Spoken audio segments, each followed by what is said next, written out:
ఇచ్చిండు ఒకళ్ళకన్నా?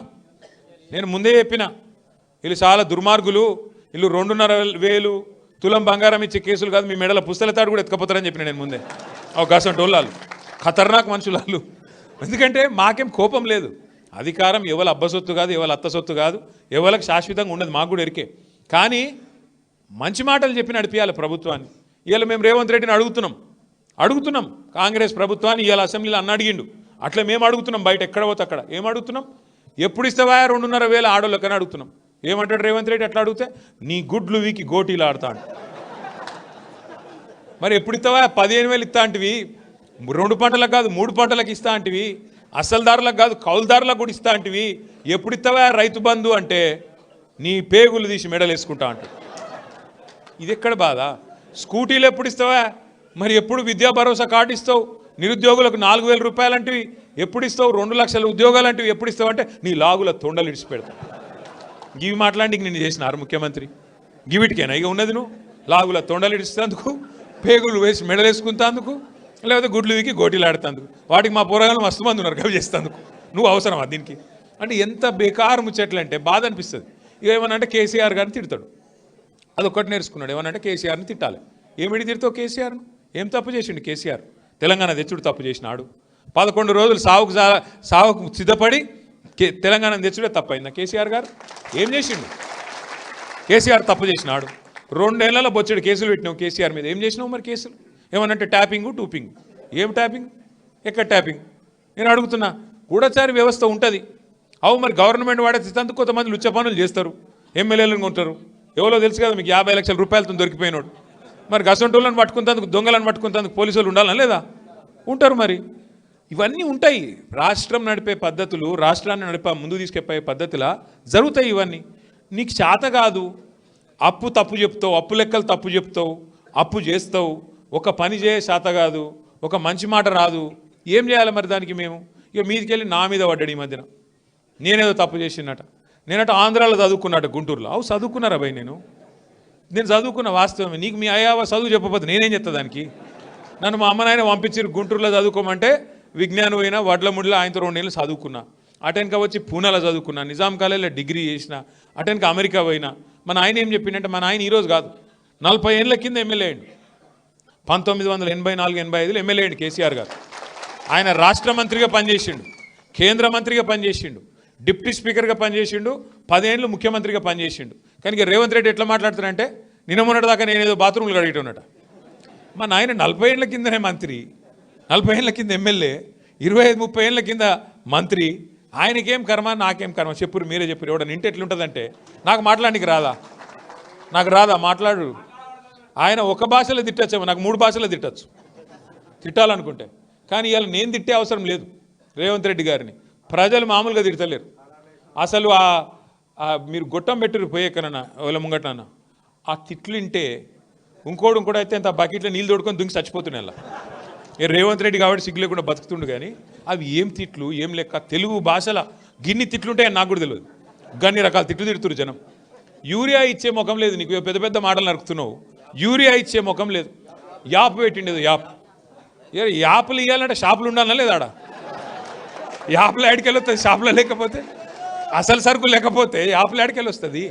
గా తెలివి లేదు నీకు యూరియా ఇచ్చే ముఖం లేదు, ఇచ్చిన ఒక్క మాట నిలబెట్టుకునే ముఖం లేదు.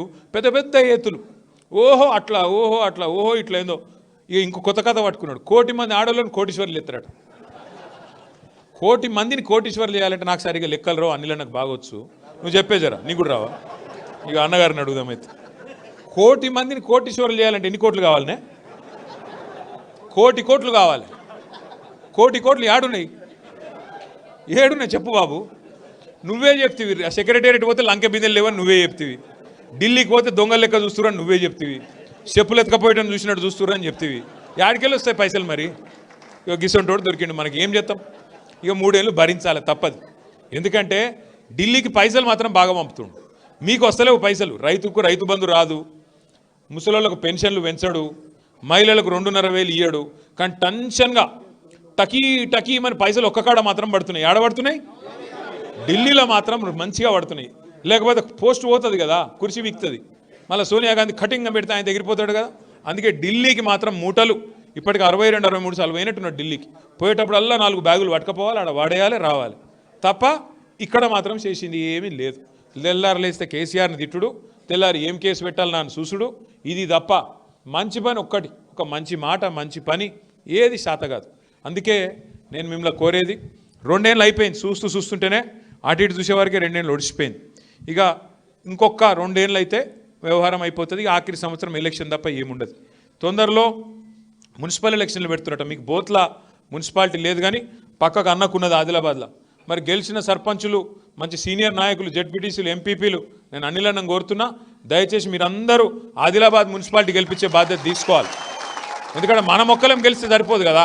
మీరు గెలిచిరు, మీరు జోరుదారుగున్నారు బోత్ల, కాదు మీరు గెలిచిరు, జోరు మీద ఉన్నారు బోత్ల, 140 మంది సర్పంచులు గెలిచిరు. కానీ పక్కకు ఆదిలాబాద్ కూడా గెలిస్తేనే కదా ప్రభుత్వం వచ్చేది.